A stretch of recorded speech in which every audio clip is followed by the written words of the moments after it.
spinalis atau cacing otot merupakan salah satu jenis nematoda atau cacing giling. Cacing ini termasuk cacing yang tersebar di seluruh dunia atau kosmopolit, terutama daerah beriklim sedang. Trichinella spinalis menyebabkan penyakit yang disebut trichinosis, trichinelosis, dan trichiniasis. Hampir di seluruh dunia pernah dilaporkan adanya penyakit yang disebabkan Trichinella spinalis. Trichinico dikenal sebagai masalah kesehatan masyarakat yang penting di Eropa dan Amerika, namun lebih jarang terjadi di daerah tropis. Trichinella spinalis merupakan agen penyebab trichinosis pertama kali diamati pada tahun 1822 pada otot pasien saat otopsi oleh James Paget yang saat itu merupakan mahasiswa kedokteran tahun pertama di Rumah Sakit Santo Bartholomew, London. Owen pada tahun 1835 menggambarkan bentuk larva yang berkista ketika diumpamakan ke hewan percobaan. Mereka menelusuri siklus hidup cacing mulai dari larva yang berkista di otot hingga cacing dewasa di duodenum dan kemudian menjadi kista di otot. Sumber utama penularan pada manusia terbukti adalah konsumsi daging babi yang tidak dimasak dengan benar.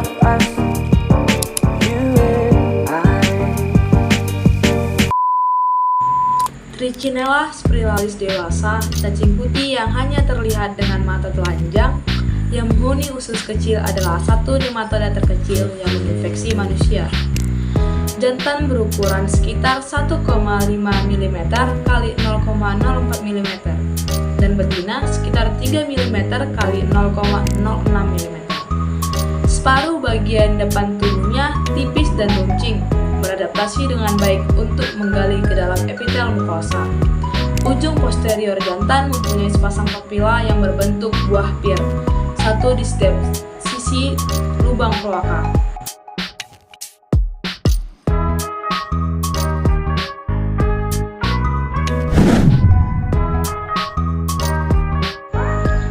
Infeksi pada manusia dimulai dengan memakan daging babi, beruang, singa laut, ataupun walrus, atau daging mamalia lainnya seperti karnivora dan omnivora, baik yang mentah ataupun dimasak secara tidak sempurna. Daging tersebut mengandung kista berisi larva infektif yang masih hidup. Setelah kista masuk ke dalam lambung, terjadi eksistasi dan larva yang keluar kemudian masuk ke dalam mukosa usus menjadi dewasa.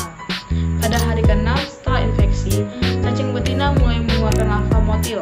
Pengeluaran larva ini berlangsung terus hingga sekitar 4 minggu. Jumlah larva yang dihasilkan dapat mencapai 1.350 sampai 1.500 ekor.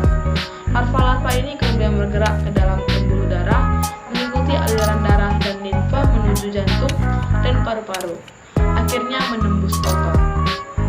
Otot-otot yang sangat aktif akan terinvasi, termasuk diafragma, otot laring, rahang, leher, dan tulang rusuk, biceps, gastrocnemius, dan lain-lain.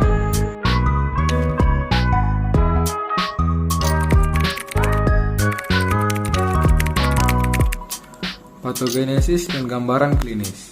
Masa inkubasi trichinosis atau penyakit yang disebabkan oleh Trichinella spinalis diperkirakan antara 10-14 hari setelah memakan daging yang terinfeksi dan bervariasi antara 5 sampai dengan 45 hari. Variasi masa inkubasi ini berhubungan dengan banyaknya larva yang dikonsumsi. Sebab gejala dan tanda-tanda penyakit baru nampak jelas bila terjadi infeksi dengan 10 larva per gram daging. Gejala-gejala yang dapat timbul berupa sakit perut, mual, muntah, dan diare. Kemudian, penderita mengalami nyeri hebat pada otot-otot gerak, diikuti gangguan pernafasan, gangguan menelan, dan sulit berbicara. Selain itu, dapat terjadi perbesaran kelenjar-kelenjar limfe, edema di sekitar mata, hidung, dan tangan. Bila terjadi nekrosis otot jantung, akan terjadi miokarditis yang dapat menimbulkan kematian penderita. Penderita dapat juga mengalami radang otak atau ensefalitis dan radang selaput otak atau meningitis, tuli, gangguan mata, gejala-gejala neurotoksik, misalnya neuritis, masuk halusinasi, delirium, disorientasi, atau mengalami komplikasi berupa pneumonia, peritonitis, dan nefritis.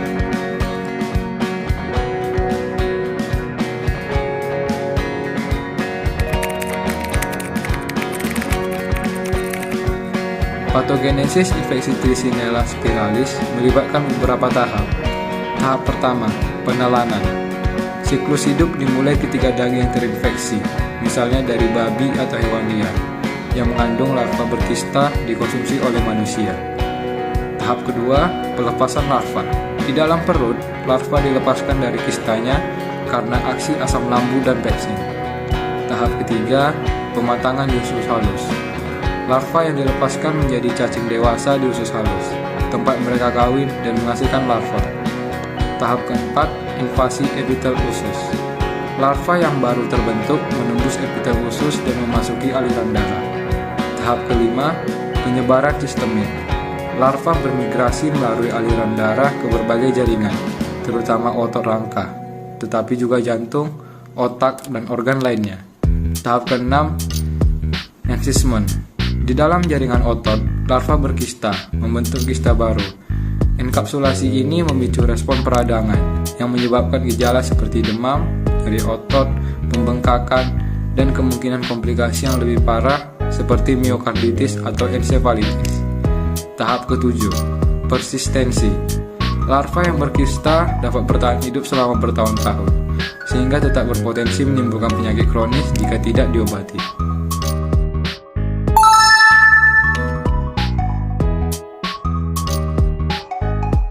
Selanjutnya kita akan membahas mengenai diagnosis trichinosis. Secara umum, diagnosis klinis awal trichinosis agak sulit karena kurangnya tanda atau gejala patognomonik, yaitu gejala khas ataupun khusus. Diagnosis trichinosis harus didasarkan pada 3 kriteria utama. Yang pertama, temuan klinis, yaitu pengenalan tanda dan gejala trichinosis. Yang kedua ada temuan laboratorium, yaitu parameter laboratorium non spesifik, eosinofilia dan enzim otot, deteksi antibodi, dan deteksi larva pada biopsi otot. Dan yang ketiga, investigasi epidemiologi, yaitu identifikasi sumber dan asal infeksi dan studi wabah. Diagnosis klinis dibantu oleh riwayat konsumsi daging babi atau daging lainnya yang kurang dimasak atau yang biasanya kita sebut dengan daging mentah. Penyakit klinis ini bersifat self-limited dan biasanya berlangsung 2-3 minggu pada tahap ringan. Biopsi otot berguna untuk menunjukkan larva yang berkista dari 3-4 minggu setelah infeksi. Potongan biopsi dari deltoid atau gastrocnemius dapat diperiksa secara mikroskopik setelah dihancurkan di antara kaca objek atau dicerna dalam jus lambung buatan. Untuk xenodiagnosis, potongan biopsi diberikan ke tikus laboratorium yang kemudian dibunuh sekitar sebulan kemudian. Larva dapat terlihat lebih mudah pada otot tikus yang terinfeksi. Tes intradermal Bratchman menggunakan pengenceran antigen larva 1:5.000 atau 1:10.000. Bintik erythematosa muncul pada kasus positif dalam waktu 15 hingga 20 menit. Tesnya tetap positif setelah bertahun-tahun setelah infeksi. Uji flokulasi bentonit dan uji fiksasi lateks untuk menunjukkan antibodi telah banyak digunakan. Iva dan Eliza juga telah dijelaskan. Kista yang mengalami kalsifikasi dapat terlihat pada skiagram. Pemeriksaan darah menunjukkan eosinofilia.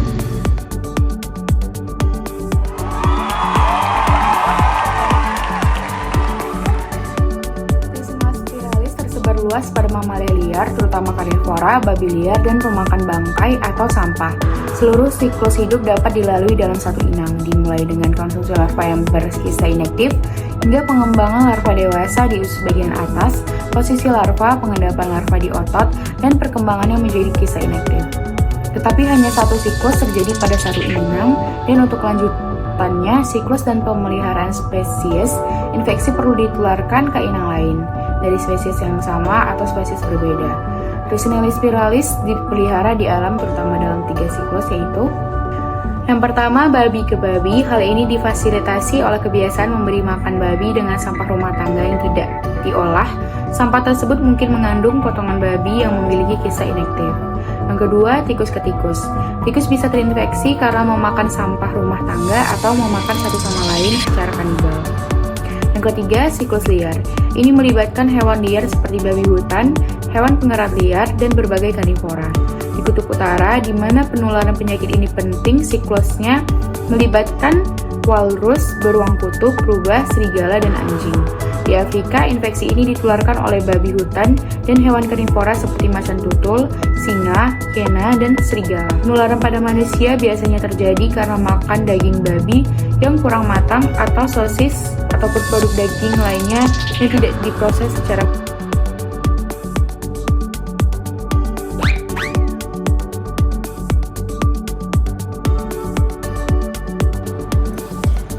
Untuk pengobatan, obat pilihan pada infeksi Trichinella spiralis adalah mebendazole atau albendazole, adalah obat yang sangat aman dan efektif. Cara kerja obat ini adalah meningkatkan permeabilitas dinding sel cacing sehingga akan menyebabkan kehilangan banyak ion Ca intrasel. Hal ini menyebabkan kematian cacing yang berada di dalam otot. Dosis yang digunakan untuk mebendazole digunakan 100 mg per kilogram per dosis diberikan 3 kali sehari. Untuk albendazole digunakan 400 mg per kilogram per dosis dan diberikan 1 kali sehari selama 3 hari.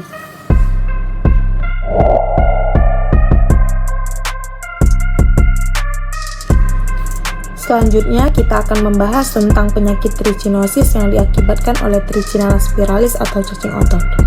Trichinosis terjadi pada orang yang sering mengonsumsi daging mentah atau daging setengah matang.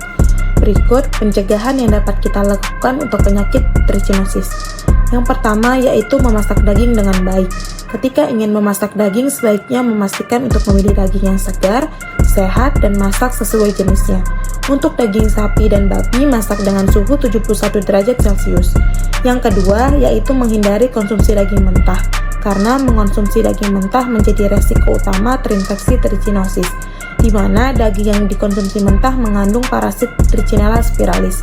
Jadi, sebaiknya menghindari konsumsi daging mentah atau setengah matang agar larva tidak masuk ke dalam tubuh. Yang ketiga yaitu membekukan daging dengan baik. Penyimpanan daging harus diperhatikan dengan benar dan disesuaikan dengan jenis daging yang akan kita simpan. Yang keempat yaitu memeriksa produk daging yang akan kita konsumsi.